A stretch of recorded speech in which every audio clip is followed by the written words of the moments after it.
चाहे वो नंबर जरूर बताएं कि इस डिमांड नंबर पे वो रखना चाहेंगे। एक एक नंबर लेंगे या इकट्ठी कर लेंगे या इकट्ठी नहीं, आप इकट्ठा ही करो, नंबर बता दो आप। अच्छी आपका नंबर आए भी हुए हैं? हाँ, नहीं चलो मैं कोई बात नहीं, हमने भी भेजा है। डिमांड नंबर 3, 13, 17 चलो मैं और 20। थोड़ा सा वो मेरे को थोड़ा सा जाएगा। 3 में जनरल डिसीजन था। ऑनरेबल स्पीकर सर, मैं डिमांड नंबर 5 पे आपको सबमिट करना चाहता हूँ जी।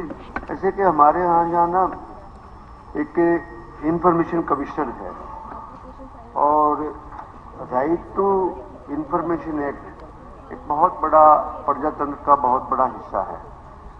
एसआईसी के पास कौन एसआईसी है मैं नाम तो नहीं जानना चाहता, जब अपील जाती है 1 साल की डेट में। What is the use of the right to information act? When any appeal has been filed, after SPO has dismissed your application, you file the appeal before SIC और SIC 1 साल की date लगाए।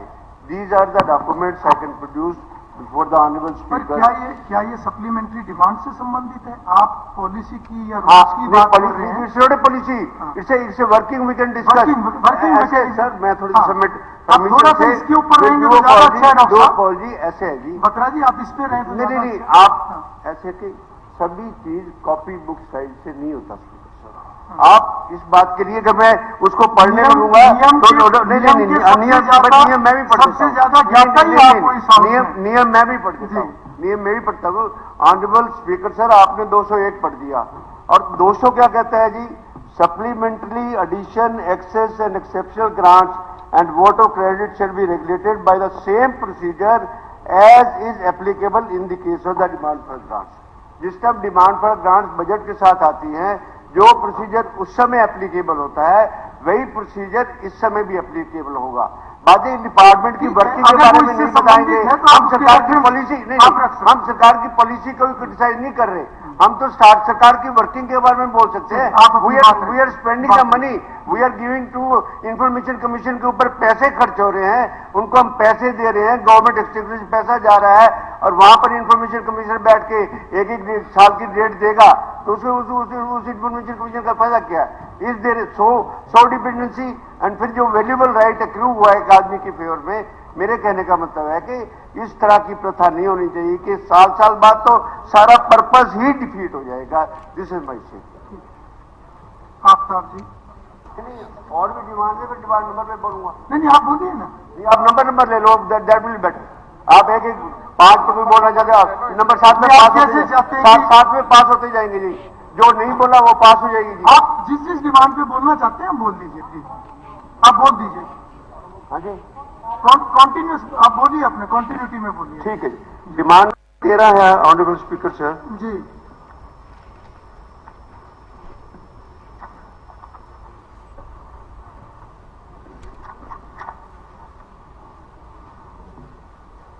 इसमें demand number 13 में sir revenue expenditure is 30 crore and capital expenditure is 214 crore. इसकी पूरी figure मैं नहीं पढ़ा, मैं राउंड फिगर में आपको बता रहा हूं सर। हमारे यहां पर 112 एकड़ के अंदर राजीव गांधी स्टेडियम बना हुआ है। मैं ऑनरेबल मिनिस्टर स्पोर्ट्स मिनिस्टर किसके पास है मेरे को तो कौन स्पोर्ट, हाँ ऑनरेबल मिनिस्टर से रिक्वेस्ट करूंगा कि एक बार इसको विजिट कर लें। सरकार की प्रॉपर्टी का इतना बुरा हाल होगा, इससे ज्यादा बुरा हाल होगा। वहां पर कोई फैसिलिटीज 112 करोड़ रुपया सरकार का खर्च हुआ और ना तो वहां पर ट्रैक है, ना हॉकी ट्रैक है, ना कुश्ती के लिए कोई फैसिलिटीज है, ना वहां पर फुटबॉल की कोई फैसिलिटी है।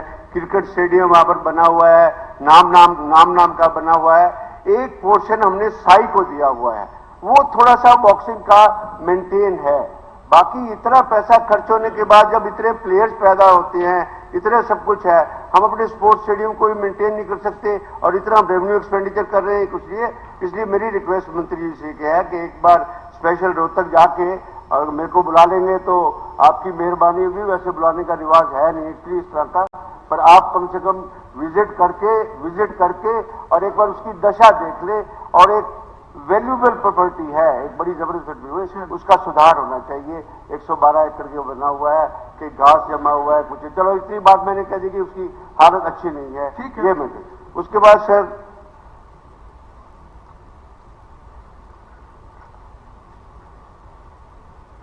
एक जनरल भी मेरी काफी हमारे विपक्ष के एमएलए की भी आपकी इजाजत से ही बोलूंगा जी, रिक्वेस्ट थी कि श्री मनोहर लाल खट्टर जी जब मुख्यमंत्री थे उस समय 5 करोड़ रुपया पर एमएलए को ग्रांट की अनाउंस हुई थी, और जो वो एमएलए दोबारा बन के आए हैं उनको पता भी है, उसका पूरा ब्यौरा अभी तक खर्च नहीं हुआ है। बत्रा जी वो यहाँ का इसका भी मैं नहीं, जनरल एडमिनिस्ट्रेशन में सरकार के पैसे खर्च होते हैं, उसमें 5 करोड़ रुपए आपने अनाउंस किए तो पूछे का सप्लीमेंट्री से वही बात होगी।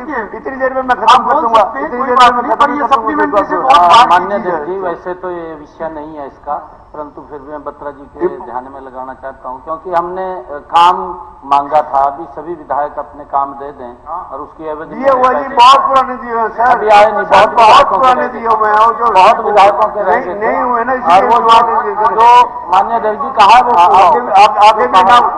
आगे भी आपने अनाउंस नहीं किया।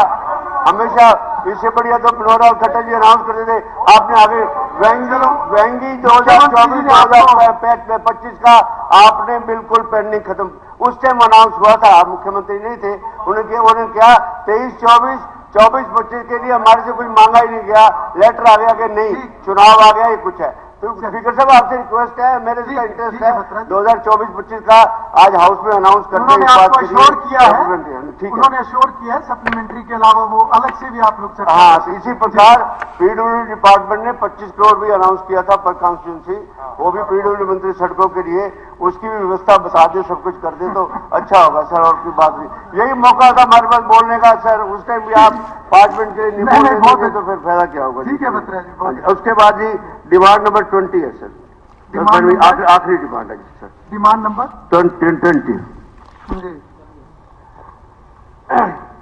ऑनरेबल स्पीकर सर, मुख्यमंत्री जी का आपके द्वारा मैं थोड़ा सा ध्यान दूंगा, आप मुख्यमंत्री बने हैं, इस प्रदेश का विकास होना चाहिए और हनीमून पीरियड खत्म हो गया, हनीमून पीरियड खत्म हो गया, अब तो एवरीथिंग इज प्रजातंत्र के अंदर।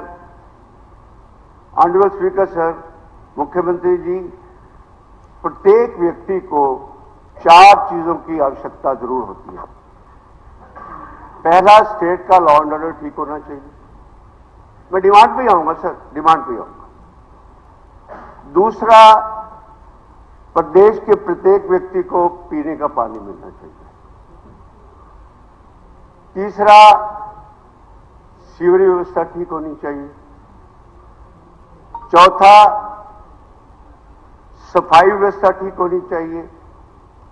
पांचवा, बिजली की व्यवस्था ठीक होनी चाहिए।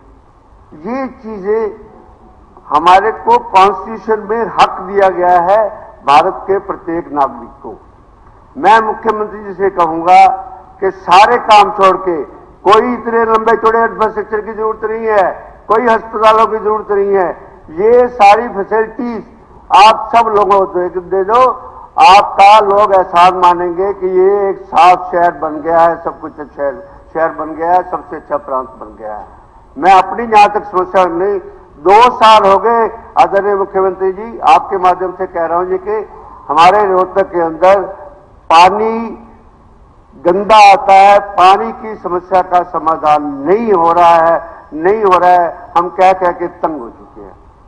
जिस व्यक्ति को पानी का, पीने का पानी नहीं मिलेगा, मेरे साथ शकुंतला जी बैठे हैं और सभी, और इधर से, और सफाई व्यवस्था की बात है, मेरे गुड़गांव के एमएलए साहब भी खड़े हुए थे, उन्होंने भी इस बात के लिए किया था। फरीदाबाद से तो आदरणीय विपुल जी खुद है, डिमांड भी असल में थोड़ा नजदीक रहे, देखो हम पूरा स्टेट डिस्कस नहीं कर सकते, यही तो मौका है सर कहने का, यही कहने नहीं देते, मौका है पर यही तो मौके का इतना भी फायदा नहीं उठाना। ये सत्ता पक्ष को तो रोज मौके मिल रहे हैं, हमारे को तो यही कहने का मौका मिल रहा है। नए मेंबर भी चलो सीनियर लोग, जब पानी का हो गया जी, दूसरा, सीवेज व्यवस्था बुरी तरह चरमरा रही है जी।